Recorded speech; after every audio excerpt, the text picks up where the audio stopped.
बातम्या आणि बरंच काही. नमस्कार, मी सुद्धा महाराष्ट्र खबर न्यूज मध्ये आपलं सगळ्यांचं स्वागत. बनावट आधार कार्ड तयार करून दिव्यांग प्रमाणपत्र मिळवून देणारा रॅकेटचा सोलापूर शहर गुन्हे शाखेने पर्दाफाश केलाय. या प्रकरणात सोलापूरच्या शासकीय रुग्णालयातील वैद्यकीय अधिकारी, वरिष्ठ लिपिक आणि इतर कर्मचाऱ्यांसह एकूण 8 जणांना अटक करण्यात आली आहे.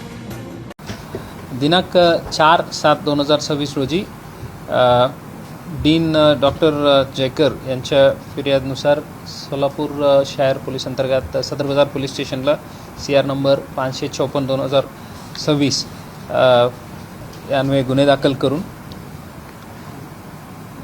पुढील तपास क्राईम ब्रांचने केलं होतं. त्यात थोडक्यात हकीकत अशा आहे की अक्यूस्ड राजेश भाऊसाहेब जाधव राहणार अहिल्यानगर यांनी कनिष्ठ लिपिक पाटबंधारे विभाग अहिल्यानगर ही शासकीय नोकरी नियमित करण्याकरिता सोलापूर येथील रहिवासी नसतानाही बनावट आधार कार्ड बनवून दिव्यांग प्रमाणपत्र मिळवण्याकरिता छत्रपती शिवाजी महाराज सर्वोपचार रुग्णालय सोलापूर येथे दिनांक 11/5/2026 रोजी UDID ऑनलाईन प्रक्रियेद्वारे अर्ज सादर करून दिव्यांग प्रमाणपत्र प्राप्त करून केले म्हणून यात तपासादरम्यान आम्हाला हे बनावट आधार कार्ड बनवून त्याद्वारे दिव्यांग प्रमाणपत्र करून घेण्याच्या क्राईमला हे अक्यूज नंबर 1 राजेश जाधव आणि एजंट म्हणून जे काम केलेले महेश बरगजे,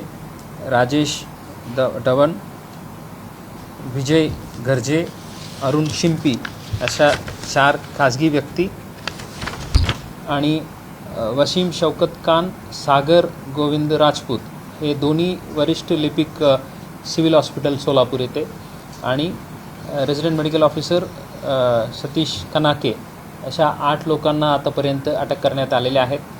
1/1/2025 ते 31/6/2026 पर्यंत 3700 पेक्षा जास्ती प्रमाणपत्र इथून इश्यू झालेले आहेत. त्यापैकी किती अशा बोगस आहे याबद्दल आता तपासाच्या पुढील भाग आहेत या अँगलनी आता तपास चालू आहे.